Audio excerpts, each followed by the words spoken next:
In the gospel reading today, Jesus and an unnamed scribe are going back and forth about what constitutes the first of the commandments.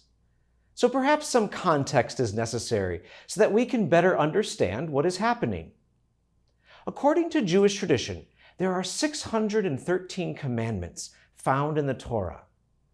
Those that are the most well-known are the first 10 commandments, the ones initially received from God by Moses on Mount Sinai.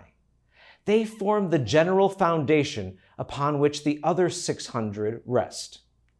Now, over time, though, those subsequent instructions became even more important, especially as the religious leaders in Jesus' day sought to assert their authority over all aspects of daily life. For some, the prescription not to mix milk and meat in a cooking pot was on par with the command not to murder anyone.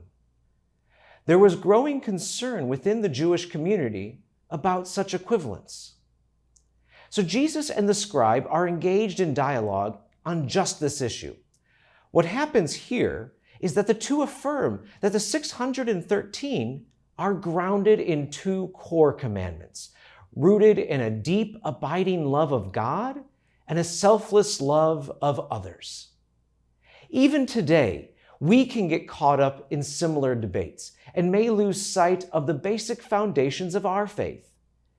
If we find ourselves anxious or overly concerned about the fine details of religious instruction, but forget those two core commands, it may be time to step back and to re-examine things. Because the central prescription of the law is love. All 613 commandments in the Torah and the vast deposit of the church's teachings are all rooted in love. Jesus does not say that the other prescriptions are invalid or wrong, but he does ask us to look anew at our intention and motivation. Jesus' words and his conversation with the scribe remind us that every command, every rule, and every teaching are intended to lead us to a better love. And if the application of our faith should lead us towards bitterness or anger or pride or harm in any way, stop for a moment in quiet prayer and let's ask God to draw us closer to a more perfect love. I'm reminded of that old familiar church hymn that goes, "They'll know we are Christians by our love, by our love. Yes, they'll know we are Christians by our love."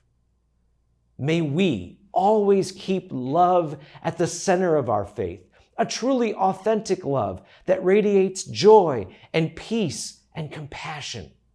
And when we do this, as Jesus says at the end of today's gospel, we are not far from the kingdom of God. Now, before closing, I want to acknowledge that this day, June 6th, also marks the 80th anniversary of the D-Day operation along the beaches of Normandy in 1944 during the Second World War. Let us remember all those who served and all who gave the last full measure of devotion in that global conflict.